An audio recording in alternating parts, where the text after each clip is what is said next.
Our second lesson on ethnicity and crime and deviance is about to come. Before that, though, here's the 5 questions on the previous lesson on ethnicity and deviance. You know what to do.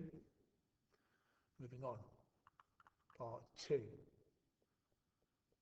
Ethnicity and crime, Part 2. Unconscious, something you do without realizing it. Unconscious. Unconscious. Right, okay. Let's crack straight on. Let's define institutional racism here. So, here's the police, the day that they graduate from the police college, all white. So when we say racism here, we're not saying that these individual coppers hate black people or are racist in any sort of conscious way. Institutional racism refers to a set of procedures and assumptions, a set of ideas in their heads when they are investigating crime to do with black people. Yeah. So if you assume that young black men are involved in crime, it will affect the way you police that community. Yeah. So the gang matrix, we talked about it in the previous lesson, is at 95% Afro-Caribbean. That would be not because they hate black people, because the way they've set the procedures up for getting on the gang matrix is institutionally racist. And the best way to get your head around this, I always think, is the Stephen Lawrence murder. Stephen Lawrence, A-level student, 18 years of age, was murdered in 1992 in South London. Yeah. When the police turned up, they saw a young black man lying dead on the street from a stab wound, and they thought he's in gangs. It's some sort of beef between gangs to do with drugs, some sort of gang violence, and they arrested his best mate. Yeah. That's institutional racism. There's things that go through your head when you turn up at the crime scene.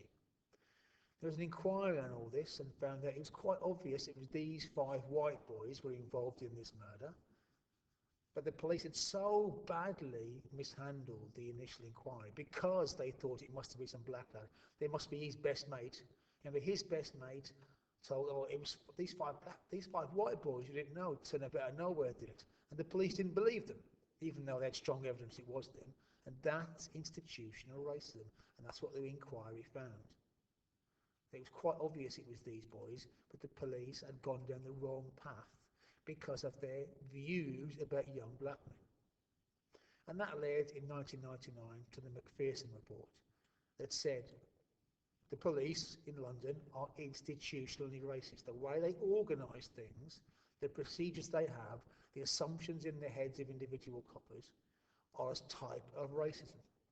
And he went a bit further. And it wasn't just the police, it's things like the schools.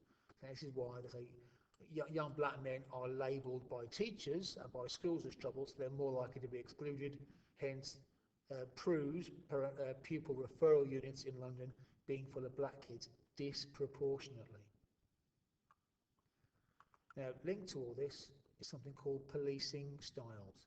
The police, these white coppers, usually working class, because of their views on black people, their views on crime and this community, are more likely to have a very heavy-handed policing method when they're dealing with this community.